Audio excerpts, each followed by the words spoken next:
tem uma referência. Tudo para o homem é único.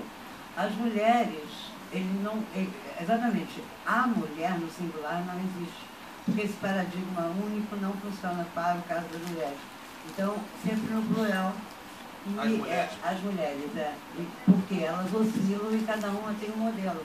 Que é exatamente o que enlouquece o homem no singular. Então, a mulher não existe, existem as mulheres. Certo?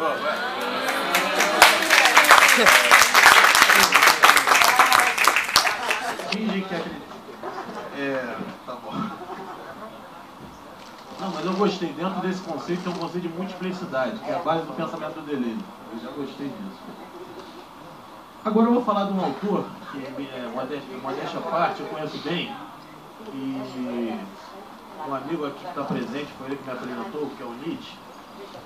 O Nietzsche é o seguinte, o Nietzsche não é um pensador, Nietzsche é outra coisa.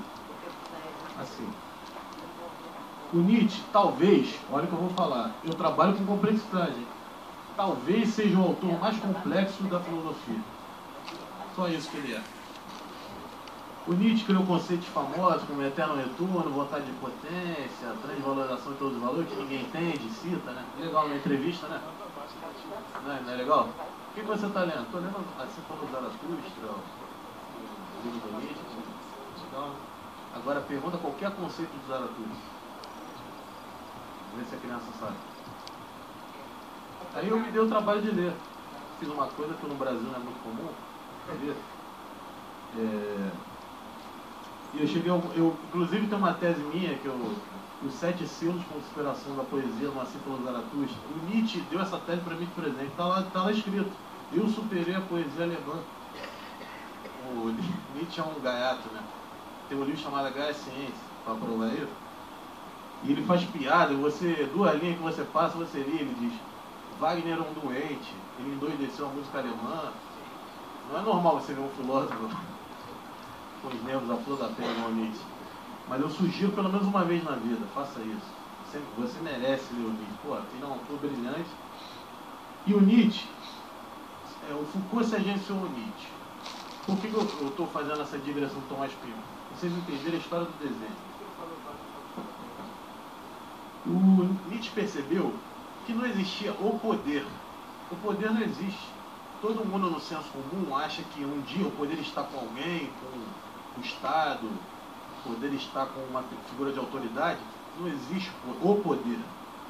Existem relações de poder. E o poder, isso é a tese do Foucault a partir do Nietzsche. O que o Nietzsche descobriu? Todo poder relacional e todo conjunto de forças geram um corpo. O conjunto de corpos gera o poder. O poder emana dos corpos. Parece bobagem esse título. É uma outra forma de ver o poder. E, aliás, a frase do Deleuze, a Gilda provavelmente vai gostar dessa frase. Toda teoria se opõe ao poder. É basicamente oposição ao poder, né? E a Gilda dá aula de teoria literária, aliás, brilhantemente.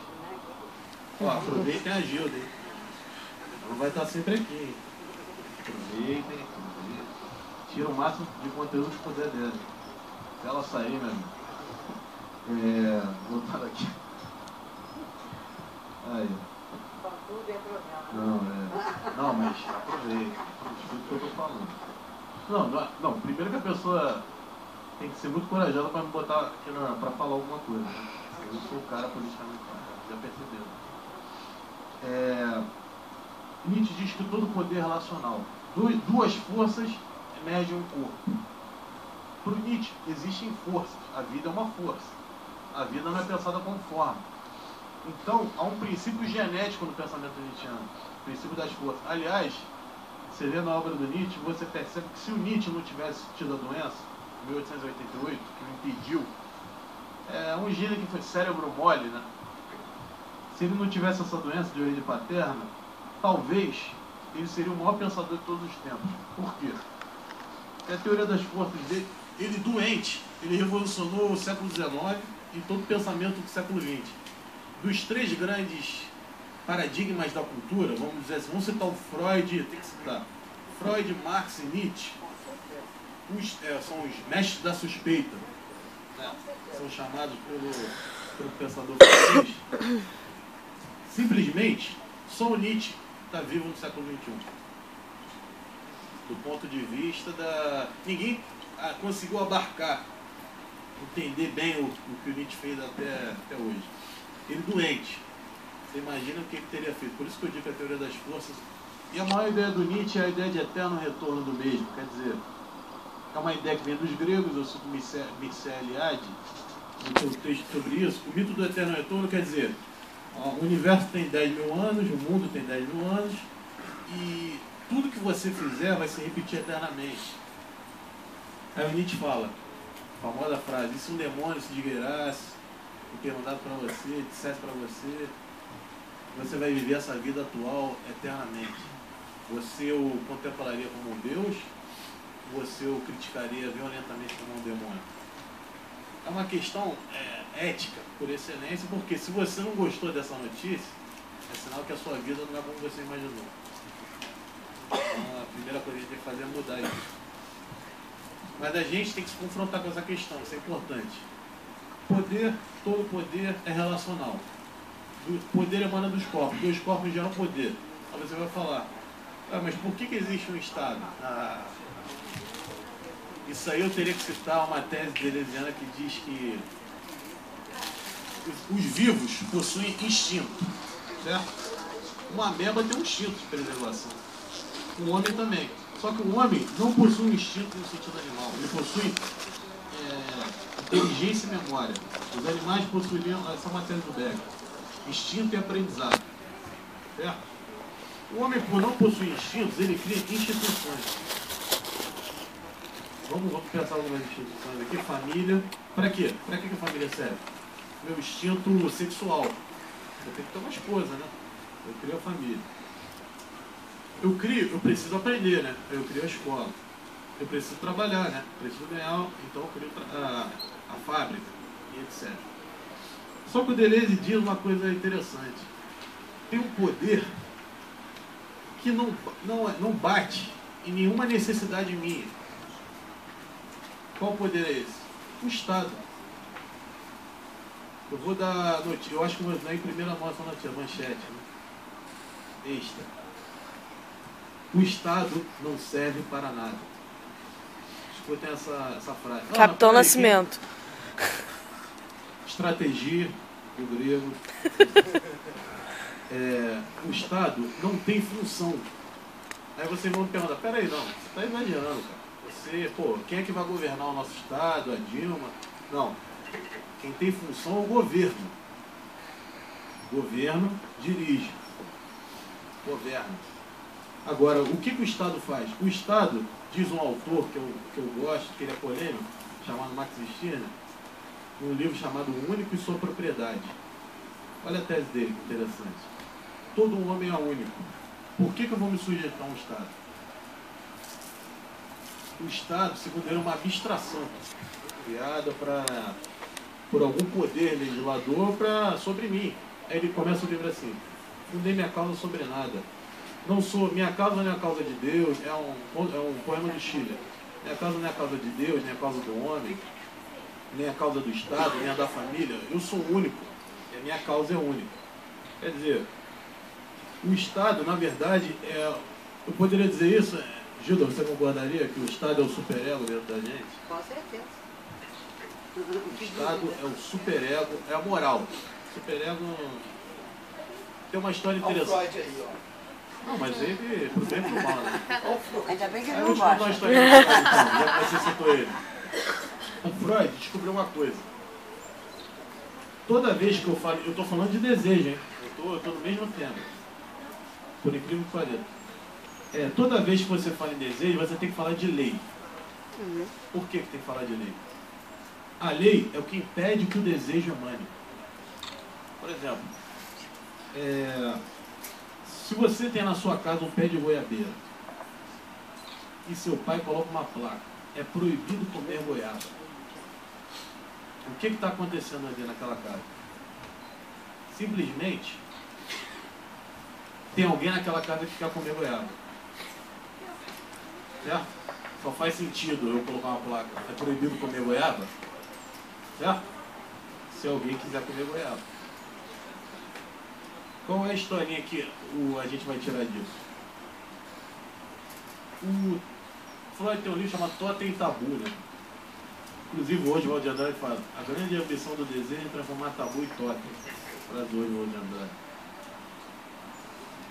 É a seguinte que o Freud trabalha. É uma questão muito interessante. É o chamado interdição do incesto. Levi-Strauss, um dos pais do estruturalismo, descobriu que quase todas as culturas têm a interdição do incesto, que é o tabu primordial. Mas o que é o interdição do incesto? É o seguinte: segundo o Freud, o cara virou para ele, um amigo dele, e falou: Freud, você está querendo dizer então que todo mundo quer comer a sua própria mãe e matar o seu pai? Aí o Freud olhou para ele, nunca mais tocou na questão, até a morte dele. Nunca mais tocou nessa questão. Quer dizer, por que o incesto é proibido por que essa necessidade de toda a cultura dizer que o incesto é proibido? Parece óbvio, mas não. Elas fazem questão de dizer, o Levi-Strauss visitou aldeias indígenas que falam disso. Então, quer dizer o seguinte: o desejo não tem o afeto não tem um aspecto de parentesco, né? É sério, é uma questão polêmica que não vou entrar não. Mas vamos dizer o seguinte: eu falei que a verdadeira história é a história do desejo, né? Então você já começa a sua vida podado dentro de casa, certo? Aí você cria um ego. Segundo Freud, o consciente trabalha com o ego, o superego e o id. O ego dá conta do mundo à sua volta. O id seria os seus prazeres que você sublima do objeto de desejo. Mas o Deleuze tem uma frase brilhante sobre isso. O Deleuze escreveu um livro chamado O Anti-Édipo. A base da psicanálise, eu devo lembrar a vocês, que é o mito de Édipo. O nome do livro do Deleuze é O Anti-Édipo. Deleuze diz: difícil não é atingir nosso objeto de desejo, Freud. Difícil mesmo é desejar. Que lindo, hein? Difícil, olha, é poético, né? O cara quando domina as palavras. Difícil é desejar, porque a partir do momento que você deseja, você cria um agenciamento maquínico. O desejo é produtivo, a natureza é desejante. Não pense que o desejo é algo que emergiu da consciência. A grande divergência do Deleuze com Freud é essa. Freud diz que vem da vontade, o Deleuze fala que não tem vontade nenhuma. Um pássaro tem desejo de cantar o crepúsculo. É chamado, inclusive, uma obra de um ornitólogo francês chamado Olivier Messiaen, que ele diz o canto gratuito. É o seguinte: o sabiá laranjeira seria esse pássaro. Ele vira para o crepúsculo e canta desesperadamente, podendo até esvair a vida dele. A pergunta é: tem um desejo maquínico. Quem ensinou isso ao pássaro? Foi alguém? Ou simplesmente a natureza produz, o vivo produz o desejo? É uma questão interessante. Para a gente ficar depois eu vou falar mais do Deleuze, ele é um autor interessantíssimo. Eu diria, inclusive, para desespero de alguns, que quem não leu Deleuze com atenção, olha essa frase, não entrou, vamos dizer assim, na vanguarda do século XXI. Você pode estar no prolongamento do século XX. Olha essa frase. É um autor, eu diria assim, fundamental. Se vocês lerem Deleuze, Nietzsche e Pinter, vocês já estão bem pro resto da vida. São autores. Aliás, o Pinter tem uma frase engraçada que ele fala: eu não quero leitores. Esse papo de leitor, leiteiro. Eu quero leitor que sabe nada. Eu quero decifradores da minha obra. Por que ele fala o seguinte: a vida, nada na nossa vida é dado de graça. Por que eu vou exigir que leiam? Imagina uma pessoa que lê bem o que está à sua volta. Ela tem uma percepção. Que o Bergson fala que, aliás, a única coisa que a percepção faz é tirar. Imagina, você tem 1000 coisas aqui para olhar, 1000 pessoas. Eu tiro uma e minha percepção atinge ela. Agora, então o único papel é como se fosse uma máquina fotográfica a percepção. Aliás, eu vou entrar aqui na teoria das faculdades do Kant. Tem que entrar. O Kant, vou fazer um agenciamento aqui. Vocês estão vendo que nada aqui é linear, né? E é caótico o negócio. O Kant diz que ele fazendo um agenciamento com Foucault faz esse agenciamento com ele, nós temos teoria das faculdades. O que são faculdades? Vocês estão numa delas, né? Força voltada para fora. Eu tenho um corpo, tenho que dar conta do mundo à minha volta. Uma série de corpos. Faculdades básicas todo mundo conhece. Memória, certo? Eu aprendo as minhas lembranças, percepção, eu retiro algo que me interessa. Por isso que todo vivo é interessado. Certo? Nem todo vivo é interessante, mas todo vivo é interessado. Faz sentido. Ele tem que recortar 1 milhão de coisas ao redor e prestar atenção naquilo. Agora a pergunta é, ele recortou. Para onde vão as outras fotos da percepção? Deleuze diz, vai para o inconsciente. Mas aí o inconsciente é um outro, daria um curso só sobre isso. Vamos dizer o seguinte. Mas o inconsciente o inconsciente do Deleuze não tem nada a ver com o Freud. Porque o inconsciente do Deleuze é maquínico, é como se fosse uma fábrica, é produtivo. Como é que é o inconsciente com Freud? Teatro de representação. O meu eu vai lá e representa. O Deleuze fala, nada disso. É produtivo, é afirmativo. As micropercepções, por exemplo, você olha um oceano. Esse exemplo do Leibniz é muito bom, que é um filósofo do século XVII. Você olha um oceano, você dá conta do mar. Só que o que forma o oceano? São microgotículas? Não existe oceano. O oceano é uma imagem mental. O Leibniz diz, o fundo do espírito, ele usa uma expressão bonita chamada fuscum subnívoro. Ele diz assim, na verdade, o teu inconsciente pegou, o teu inconsciente primeiro tem um fundo sombrio. Eu vou entrar nesse detalhe depois. E ele apreende as micropercepções no fundo desse inconsciente. Você pode não estar nem aí, você acabou de ver o mar, vai para casa, mas o teu inconsciente está guardado, essas micropercepções. Eu vou entrar mais para frente nisso. O todo é mais importante? Vamos ficar na teoria das faculdades. Você tem uma inteligência. O que faz a inteligência? Eu acho que é uma aula, isso aqui que eu vou dar, é uma coisa básica que deveria ser ensinada em todas as faculdades no primeiro dia de aula. Por um motivo muito simples. Ninguém perde a paciência de ensinar isso pra gente. E vão dando Sucy, vão dando Jacobson, vão dando autores. Paulo Freire. Querendo, aliás, a base da educação chilena é o Paulo Freire, um brasileiro engraçado. Nossa, né? Engraçado isso. Nossa, aqui, educação é um... Se eu for entrar aqui... eu até dar essa ideia para a Gilda de fazer um departamento de estudos avançados aqui, parece piada, eu sei, parece piada. Mas é por quê? Não, a Estácio pode ter uns alunos que querem um diploma, vamos lá, passa na... Já viu o programa da Estácio? Passa na Estácio, passa lá. Então, legal. Só que também tem gente que quer pensar. Aí tem um cineclube, né, Francisco? Cineclube que a gente está montando aí uma aula de John Hughes, não, John Ford. Ford. Inteligência. O que vocês acham? A nossa sociedade dá muito valor à inteligência. Se fosse você, não daria tanto valor assim, não. Sabe qual a única coisa que a inteligência faz? Inteligência vem do latim interligare ideias. A minha sensibilidade apreende o mundo, a inteligência vai lá e conecta uma coisa com a outra. Ela é um administrador do hospital. Você entende o que eu estou falando? O administrador não cria nada. A inteligência, você nunca vai criar nada com a inteligência. Você vai criar com pensamento. Que, aliás, é um tema que eu vou falar mais para frente, no Deleuze. Então, nós temos a inteligência, o intelecto. Quer ver como o intelecto funciona? Muito fácil. O Heidegger chama de pensamento calculador. É muito simples. Quer ver como a tua inteligência funciona? 2 mais 2 é quanto? Acabou, vontade. Minha vontade foi lá, inteligência. Dá conta disso do mundo aí pra mim. Ela dá. Agora, será que isso aí basta para você criar uma obra de arte? Vai lá, eu viro para minha inteligência e falo, inteligência, cria uma obra de arte para mim. Vai sair o livro daquela atriz para fazer, do Twitch.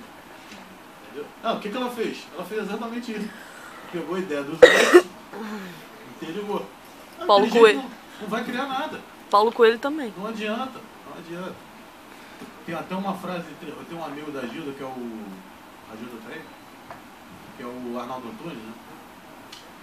Ele diz que nós não devemos perder tempo com as conversas, porque a conversa funciona com o tempo da reflexão. Outro paradigma. Você vai ler sobre filosofia, é engraçado. Telecurso 2000. Filosofia vem do grego philo. Philo quer dizer amor ou amizade. E Sofia quer dizer sabedoria. Acabou. Beleza, entendemos a filosofia, né? Isso é uma piada. Vou dizer para vocês que isso é uma piada de mau gosto. Que engana. Vou dar a definição do Nietzsche, é melhor. Filosofia. Nós somos homo sapiens sapiens, né? O que é sapiens em latim? O degustador. Sábio, sabor. Saber, sabor. Está muito próximo. Então, o pensador é um homem de gosto. Homem de gosto bem afinado, um homem de gosto sofisticado. E dá até o exemplo de Sísifos, a palavra grega, inclusive é no livro do Gami, mito de Sísifo. É uma figura que carrega uma pedra até o alto do monte e volta, porque todo dia ele tem que fazer a mesma função. O castigo dos deuses. Na verdade a gente trabalha, a gente estuda, a gente vai para festas. E a gente volta sempre no mesmo lugar e não sai do lugar, né? Todo mundo é Sísifo, né? Se foda. Então vamos dizer o seguinte. A filosofia é o homem de gosto, refinado, Sísifo. Um homem que tem um... E a esfera, é interessante falar sobre o gosto. É uma coisa que nunca é falada, né? O gosto está na esfera do problemático do Deleuze. E por que está na esfera do problemático? A ciência, o Deleuze diz que o pensamento trabalha com três coisas: filosofia, ciência e arte. O artista cria perceptos e afectos, ou sensações, Fernando Pessoa. O heterônimo Fernando Pessoa é o quê? Uma pulsão de sensações. Até uma frase interessante dele que ele fala: eu me tornei um mártir da humanidade. Eu peguei a minha vida, transformei como exemplo para os outros. Aí muitos riem. Na verdade, o Fernando Pessoa foi uma figura excepcional. A ciência trabalha com funções. Funções coordenadas. A ciência não cria nada nesse sentido de ela só dar conta do mundo. Mas ela trabalha com pensamento. E a filosofia trabalharia com conceitos. O que são conceitos? São multiplicidades dentro de um plano de imanência. Mas aí, o que é plano, o que é imanência, né? Não é engraçado, eu falando essas coisas, não sei se... Eu preciso do retorno de vocês. Como é que tá? Tá viagem, estão entendendo? Como é que... Não, esses assuntos que eu estou falando é o seguinte. Vocês estão percebendo uma diferença para todas as outras palestras, né? Essa palestra aqui, eu estou fundamentado para a vida de vocês. Para viver melhor. Esse é o objetivo do pensamento. É transformar a vida numa obra de arte. Pensamento grego. Eu não estou aqui formando vocês para a escola, porque a única coisa que a escola faz é formar para a própria escola. Ela não forma para a vida. Então aqui, por isso que está parecendo que eu estou falando ficção científica. Plano de imanência, fusco subnível, Chora, Podoquer, meio espacial, ponto gris. O que é isso? Aliás, essa figura do ponto gris é na obra do Paul Clear. Vou citar um autor que a Gilda gosta, que é o Walter Benjamin. Ele trabalha no Anjo da História. A base ele fez esse livro baseado no Paul Klee, que é um pintor brilhante alemão, século XX, nessa obra dele. Não vou entrar no Paul Klee aqui não. Mas eu queria que vocês entendessem isso aqui. Teoria das faculdades. Vontade, inteligência, memória, sensibilidade, percepção são faculdades do vivo, certo? Todo mundo tem. Só que eu vim aqui falar de uma outra faculdade que o Proust cita no livro dele. Outro livro, aliás, é excelente citar, você nunca teve, né, pessoal? Qual livro você está lendo? Eu pego o jornal. Eu não vou perder essa mania de olhar. Eu estou lendo Em Busca do Tempo Perdido de Proust, a obra-prima da literatura. Ele não sabe nada do que o Proust fala na obra. Ficou nervoso com isso. Vamos dizer assim, eu não vou aqui querer resumir o texto do Proust, não posso nem fazer isso, mas vamos dizer que o Proust não está trabalhando com inteligência, ele está trabalhando com pensamento. Primeiro vamos no título da obra. A tradução é Em Busca do Tempo Perdido. Sabe como é o título em francês? Recherche do Tempo Perdido. Quer dizer, recherche. Já não tem nada a ver com busca. Recherche seria existe departamento de recherche da polícia francesa, por exemplo. Seria uma investigação. Mas uma investigação não física, pelo pensamento. Aí os caras botam busca. Parece busca e apreensão. Né? Busca do tempo perdido. Tempo perdido. Na verdade, ele fala que todo tempo que a gente perde na vida, sem pensar, é um tempo perdido. O Proust, depois que os pais dele morreram, os últimos 10 anos da vida dele foram só pensando no quarto dele. Aí, muitos podem falar, pô, o cara dava louco. Na verdade, são uma escolha de vida. Ele descobriu que ele falando com alguém, um amigo dele, ele só poderia falar por opiniões. Dar opiniões, certo? E aqui é o tempo da reflexão do Arnaldo Cruz que eu citei. Ele pensou, eu vou fazer algo mais. Eu vou entrar no signo da arte. E signo é uma coisa que vocês vão na faculdade de letras. Eu duvido que vocês sabem o que é signo. Não é touro, gêmeos, não. Signo é força, é uma violência sobre nossa subjetividade. Algo nos afeta. Por que nós nos apaixonamos por alguém? Nós nos tornamos sensíveis ao signo daquela pessoa. Por que nós rimos de uma piada? E de uma piada é você entender os signos que foram emitidos. Isso é Proust e o signo no livro do Deleuze. É um livro interessante de ler. Mas a grande questão do Proust é uma faculdade que ele descobriu, que ele disse que foi a filosofia confundiu. Os filósofos só trabalhariam com o intelecto. Ele fala assim, eu não quero trabalhar com associação de ideias. O Hume, posso citar o David Hume. Eu quero trabalhar com pensamento puro. A faculdade é pensamento puro. Aí vocês vão me dizer, e aqui eu estou numa conexão. Heidegger, Proust, Deleuze, Kafka, eles estão falando a mesma coisa. A única coisa que o pensamento só tem uma maneira de existir. E existe um livro do Arthur, vocês conhecem, né? Tem um Arthur. Inclusive ele fala uma figura chamada O Corpo Sem Órgãos, né? Anarquia Coroada. A única coisa que faz o pensamento pensar é forçado. Por exemplo, eu vou citar 2 exemplos aqui de extremos, Platão e Proust. Eu poderia dizer que o Proust é mais platônico que o Platão. Porque o Platão não foi do nível, ele não conseguiu atingir o nível que ele mesmo propôs. O Platão acabou confundindo muitas coisas. O Platão virou um vilão. Na verdade, por Deleuze, falar do Sócrates, Platão e Aristóteles é igual o Freud. Viraram vilões, de heróis, viveram tempo demais. Acabaram se tornando vilões. Vamos dizer assim, para o Platão, você só pensa forçado. O homem pode passar a vida inteira muito bem, sem pensar. Só com a reflexão. A reflexão dá conta do mundo, não tem problema nenhum. Até um dia que o Platão deu o exemplo dos 3 dedos, por exemplo. Ele distingue, nós temos 3 dedos, um dedo médio, um dedo indicador e um dedo anelar. Um dedo é ao mesmo tempo maior e menor do que o outro. Aí o Platão diz, nós temos uma contradição aqui. E a contradição é o que força a pensar. Só que o Platão se equivocou numa coisa, equivocos, voz igual. Por que ele se equivocou?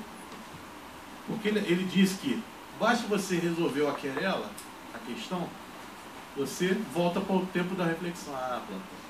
O Proust diz, não, nós pensamos forçados e nós nunca deveremos voltar a pensar pelo intelecto. Pensar pelo intelecto é quase uma aberração. Você não consegue criar, é o chamado lixo cultural.